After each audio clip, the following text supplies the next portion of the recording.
राधे राधे। हरे कृष्णा। कैसे हो आप सभी लोग? आशा करती हूँ आप सभी परम मंगल में होगे, स्वस्थ होगे, अच्छे होगे। सबसे पहले आप सभी को दीपावली की अनंत और अनंत शुभकामनाएं। आज इस वीडियो के माध्यम से मैं आपको दिवाली की एकदम सरल पूजा विधि बताऊंगी।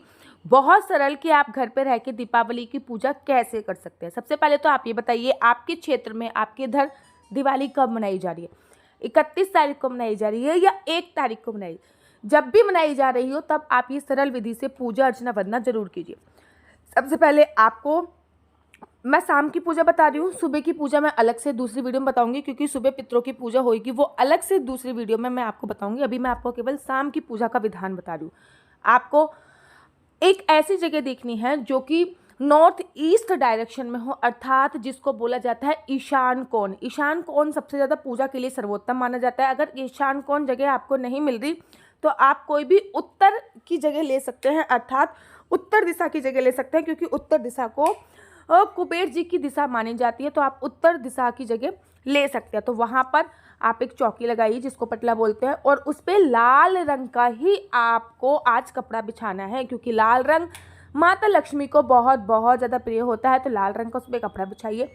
कपड़ा बिछाने के बाद अगर आप कोई कैलेंडर वगैरह लेके आए हो तो वो चिपका दीजिए कोई दीवार पर। अगर कैलेंडर वगैरह नहीं लेके आए हो, लक्ष्मी और गणेश जी की कोई ना कोई प्रतिमा जरूर लेके आए होगे, या फिर आपके घर पे कोई पुरानी प्रतिमा होगी जो हर वर्ष जिसकी आप पूजा अर्चना वरना करते हो, उनको भी धो के जल से शुद्ध करके उनको भी स्थापित कर सकते हैं। लेकिन माता लक्ष्मी और गणेश जी की प्रतिमा स्थापित करने से पहले सबसे पहले उनको चावल दिए जाते हैं, मतलब आसन दिया जाता है। आप चावल का आसन दे सकते हो, फूलों का आसन दे सकते हो, आप आसन अवश्य दीजिए। अब लक्ष्मी माता की पूजा ना बड़ी पूजा होती है। गणेश जी की जो पूजा होती है, लक्ष्मी माता की जो पूजा होती है दिवाली पे, वो बहुत बड़ी पूजा होती है। इस दिन कलश स्थापित आप अवश्य कीजिए। देखिए, ये ऑप्शन में है, अगर आप चाहो तो कलश की स्थापना करो, अगर नहीं चाहते तो फिर आप मत कीजिए।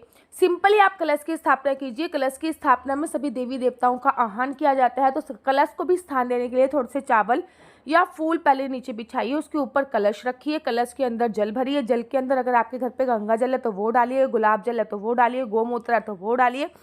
अब इस कलश के ऊपर आपको आम के पत्ते लगा देने हैं। आम के पत्ते ना मिले तो अशोक के पत्ते भी लगा सकते हैं। इन पत्तों में भी तिलक कर दीजिएगा। उसके पास 5 पल्लव, मतलब 5 पत्ते यहाँ पे इस पे जरूर लगाइए, और उसके ऊपर एक नारियल रख दीजिए। नारियल का जो मुख होता है ना, यहाँ पे नारियल की आंखें वगैरह होती हैं, वो आपकी तरफ हो, बस इस बात का ध्यान रखना है।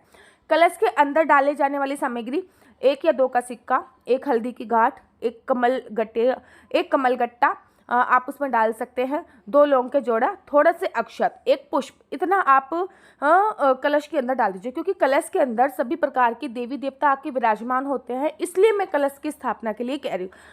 अब भगवान गणेश को स्थापित कर दिया, माता लक्ष्मी को स्थापित कर दिया, लेकिन माता लक्ष्मी, माना कि गणेश जी के साथ पूजा अर्चना वंदना होती है, लेकिन माता लक्ष्मी भगवान विष्णु के बिना घर में आती ही नहीं है। इसलिए एक थोड़ा सा आसन देकर एक सुपारी को हम भगवान विष्णु का स्वरूप मानेंगे, उस सुपारी को हम वहाँ पे रख देंगे। अगर माता लक्ष्मी का कोई वाहन आपके पास है, जैसे कि कछुआ हो गया या उल्लू हो गया, तो आप उस स्थान देकर उसको भी स्थापित कर देंगे। अब बारी आती है एक अखंड जोत जलाने की, क्योंकि कोई भी पूजा स्टार्ट करने से पहले जोत जरूर जलाई जाती है। तो उसी चौकी पर थोड़ा सा आसन देकर बड़ा वाला जो दिया लेके आए हो ना आप, बड़ा वाला दिया, लंबी बत्ती का, उस बड़े वाले दिए को आपको जलाना है। उसमें आपको चाहे वो आप घी का जला सकते हैं, चाहे आप वो सरसों के तेल का जला सकते हैं। बेसिकली हम लोग उसको सरसों का तेल का जलाते हैं।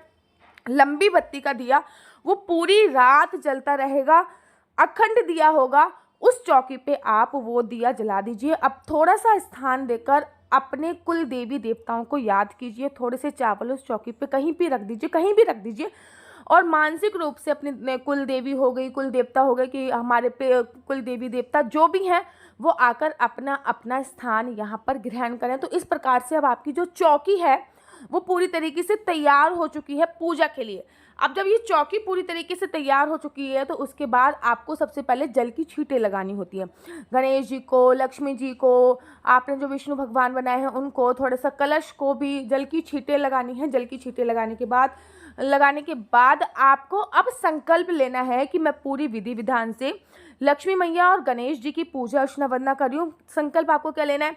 सबसे पहले आपको क्या बोलना है? श्री गणेशाय नमः, श्री गणेशाय नमः, श्री गणेशाय नमः। हाथ में लौंग लीजिए, सुपारी लीजिए, 1 या 2 का सिक्का लीजिए सीधे हाथ में। उसके बाद आंखें बंद करके संकल्प लीजिए, श्री गणेशाय नमः, श्री गणेशाय नमः, श्री गणेशाय नमः। उसके बाद बोलिए कि मैं आज दिवाली के पावन अवसर पर दिवाली की पूरी पूजा अर्चना वंदना कर रही हूँ लक्ष्मी माता, और भगवान गणेश से अनुरोध है कि मेरी ये पूजा अर्चना वंदना स्वीकार करें। और जो सामग्री है ना वो लक्ष्मी माता के चरणों पे, जो तस्वीर आपकी रखी हुई है और लक्ष्मी माता के चरणों पे, वो आप समर्पित कर दीजिए। इस बात का आपको विशेष तौर पर ध्यान देना है। अच्छा, एक चीज़ का और ध्यान दीजिए, पूजा प्रारंभ करने से पहले धनतेरस पे आप कुछ सोना या चांदी लेके आए होंगे। अगर कुछ सोना चांदी लेके आए हो तो वो भी आप लक्ष्मी माता की पूजा में जरूर और जरूर स्थापित कीजिए।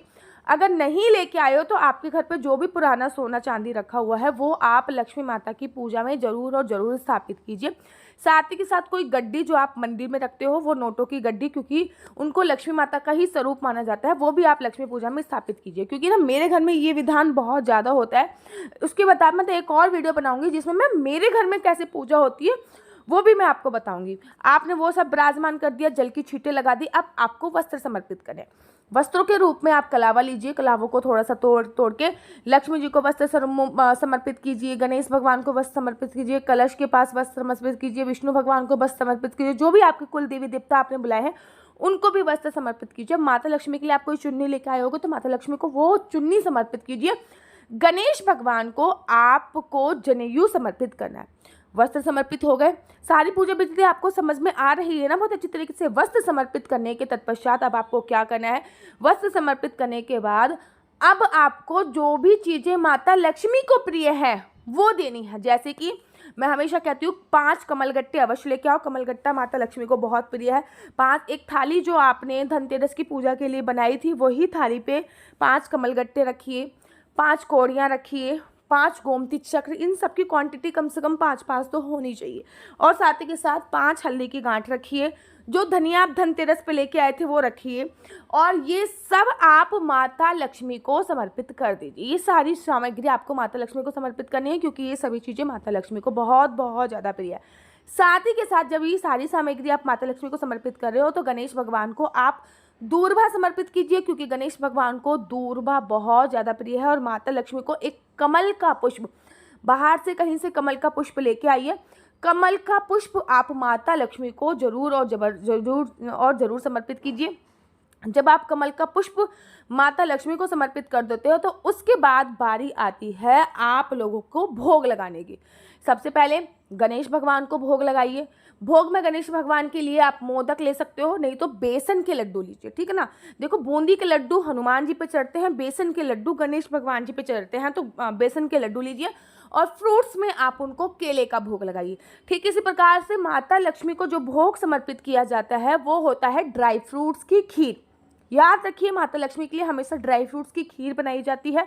और जो फ्रूट्स समर्पित किया जाता है वो होता है अनार, तो माता लक्ष्मी को अनार समर्पित कीजिए, ड्राई फ्रूट्स की खीर समर्पित कीजिए। अगर ड्राई फ्रूट्स की खीर आपने नहीं बनाई तो जो भी मिठाई आपके घर पे अवेलेबल है वो मिठाई आप समर्पित कर सकते हैं। साथ ही के साथ एक कटोरी में माता लक्ष्मी को थोड़ा सा शहद जरूर समर्पित कीजिए, क्योंकि माता लक्ष्मी को शहद बहुत बहुत बहुत ज़्यादा प्रिय होता है। शहद समर्पित करने के बाद आपको गुलाब का इत्र लेना है और थोड़ा सा इत्र खोल के माता लक्ष्मी को आपको वो इत्र जरूर समर्पित कर देना है, क्योंकि माता लक्ष्मी को इत्र की खुशबू बहुत अच्छी लगती है। माता लक्ष्मी को इत्र समर्पित करने के बाद थोड़ा सा श्रृंगार का सामान, जैसे कि थोड़ी सी चूड़ी हो गई, ठीक है ना, बिंदी हो गई, मेहंदी हो गई, अलता हो गया, श्रृंगार का सामान आपको माता लक्ष्मी को समर्पित कर देना है। ये आपने अभी कंप्लीटली पूजा अर्चना वरना कर ली। ये सब चीज़ें तो माता लक्ष्मी को समर्पित करनी ही करनी है। साथ ही साथ जो धनिया लेके आए हैं आप धनतेरस वाले दिन, वो धनिया भी समर्पित करना ही करना है। अब आपकी जो भी वही खाते हैं, अर्थात लैपटॉप पे आपके हस्बैंड काम करते हैं तो वो लाके आप चौकी के पास रख लीजिए, ठीक है ना। आपके घर पे जितनी भी ज्वेलरी है वो लाके रख लीजिए, कॉपी पेन किताब है वो लाके रख लीजिए, पासबुक वगैरह है वो लाके रख लीजिए, उन सबको भी लाके रख लीजिए। अब आपके घर पे अगर माता लक्ष्मी की आरती होती है तो आप माता लक्ष्मी की आरती कीजिए। बेसिकली मेरे घर पे माता लक्ष्मी की आरती होती है, ऐसा कुछ नहीं है कि माता लक्ष्मी चंचल हैं चली जाएंगी। आरती में माता लक्ष्मी के गुणगान की बात कही गई है, तो माता लक्ष्मी को आपको आरती करनी है। आरती करने का सबसे पहले गणेश जी की आरती कीजिए, फिर माता लक्ष्मी की आरती कीजिए, और माता लक्ष्मी की आरती करने के तत्पश्चात दीप प्रज्वलित जितने भी आपको घर पे जलाने होते हैं वो दीप प्रज्वलित करने हैं। 21 दीप कम से कम सरसों के तेल के और 5 दीपक कम से कम घी के जलाइए। 5 दीपक जो आप घी के जला रहे हो, एक आपको मंदिर के नाम का, एक आपको अपने कमरे का, बेडरूम का, एक आपको रसोई घर का, और एक आपको अपने भंडार गृह के नाम का जलाना है। मतलब 5 दीपक घी के, बाकी 21 दीपक आप सरसों के तेल के निमित्त जला दीजिए। सरसों के तेल के निमित्त दीपक जला दिए। आरती आपने कर ली। जो आपने अखंड जोत जला रखी है ना, उसको टच नहीं करना है, उससे आरती नहीं करनी। आरती के लिए कपूर का उपयोग अगर आप कर सकते हैं तो कपूर का उपयोग करिए। तो इस प्रकार से उसके बाद खील आप लेके आए होगे, खील को धान बोलते हैं। उसके बाद माता लक्ष्मी के ऊपर और पूरा जितना भी ये पूरी चौकी है, इसके ऊपर धान की वर्षा अवश्य कीजिए। ऐसा बोला जाता है जब आप धान की वर्षा करते हो तो माता लक्ष्मी आपके ऊपर धन की वर्षा करती हैं। तो जब आप धान की वर्षा करोगे तो माता लक्ष्मी आपके ऊपर धन की वर्षा करेगी। और ये कहिए कि माता लक्ष्मी, हम आपको धन दे रहे हैं, धान दे रहे हैं, आप हमें धन दीजिए। तो ऐसे करके आपकी दिवाली की पूजा अर्चना वंदना जो होती संपन्न होती है। दीप आप अपने घर यहाँ पे भी आपने जलाए हैं, वहाँ पे प्रज्वलित कर दीजिए। दीप उत्सव बनाइए। उसके बाद आपको रात्रि के कम से कम 2-3 बजे, मतलब 1-2 बजे के आसपास, जब भी आप दीपावली का उत्सव सेलिब्रेट कर लो, तो जो अखंड ज्योत आपने जला रखी है उससे आपको काजल पाकना है और अपनी आँखों में लगाना है। हर घर में ये लगाना होता है, आँखों में लगाइए। तो इस ना लगे तो उसके लिए भी ये दीप जो काजल है वो लगाया जाता है, ठीक है ना। आप 31 तारीख को कर रहे हो तो आप 31 तारीख को लगाइए।